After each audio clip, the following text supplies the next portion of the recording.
저희 콘텐츠를 시청하시는 시청자 여러분, 기획보고서 과제 자료는 행정 현장에서는 사안마다, 평가 현장에서는 평가 주제마다 경중의 차이는 있지만 실태보고서, 전문가의 의견,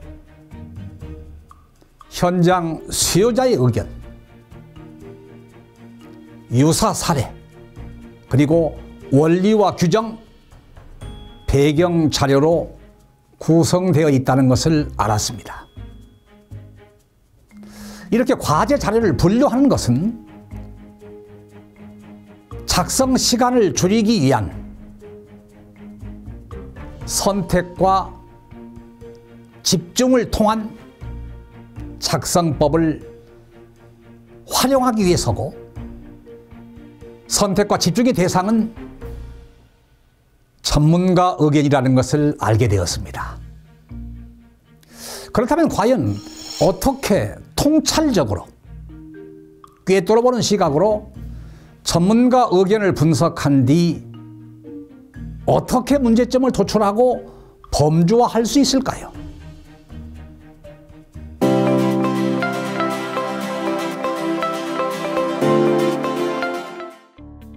자, 여러분들은 과제를 프린트하셔서 숙독하시고 1단계로 요구사항을 파악했습니다. 두 번째로 자료를 견주기라는 방법을 통해서 가시적인 면만을 보고 6가지로 분류를 했습니다. 이제는 가장 중요한 단계로서 전문가 의견을 선택하고 집중하는 단계입니다. 전문가 의견을 중심으로 키워드를 고르고 그 키워드를 중심으로 범주화하는 단계입니다. 과제는 동일합니다. 사회적 이슈 등 일반 현안을 주제로 하고 여성, 즉 경력 여성 재취업 활성화 방안에 관한 보고서 과제입니다. 자, 전문가의 의견이 왜 중요하냐라고 하면 전문가의 속성을 보면 알 수가 있습니다. 첫째, 전문가는 사안을 조직적, 체계적으로 분석할 줄 아는 사람입니다. 둘째, 전문가는 사안과 관련된 사사로운 이해관계가 아니라 일반화할 수 있는 주장만 하는 사람입니다. 셋째, 전문가는 사안에 대한 비판만 하지 않고 반드시 대안을 제시하는 사람입니다. 넷째, 전문가는 실태와 현장의 의견을 밑바탕에 깔고 자신의 주장을 펼치는 사람입니다. 다섯 번째, 전문가는 추진하는 사안과 사업에 대한 효용성이나 하는 일, 기능을 제시할 줄 아는 사람입니다. 여섯 번째, 전문가는 추진하는 사업과 사안에 대한 필요성을 제시할 줄 아는 사람입니다. 그러면 이걸 가지고 어떻게 문제점을 할 것이냐. 예를 들면 비판을 했다라고 하면 전문가가 비판하면 그거 문제점입니다.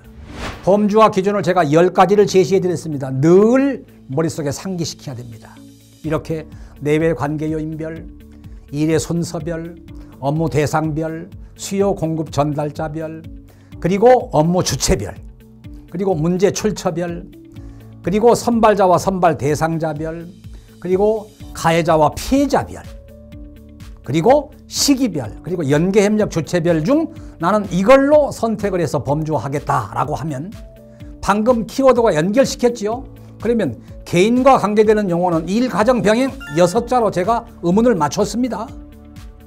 그리고 기업이라고 하는 것과 관계지에서는 양성평등 환경이라고 하는 용어를 기획했습니다.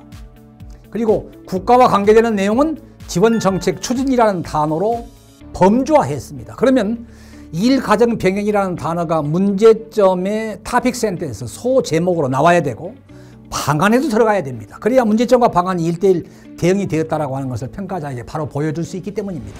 이처럼 3개나 4개로 범주화하는 데는 내가 가지고 가는 범주화 기준이 있어야 된다. 그래서 제가 10가지씩 20가지를 제시해 드렸습니다.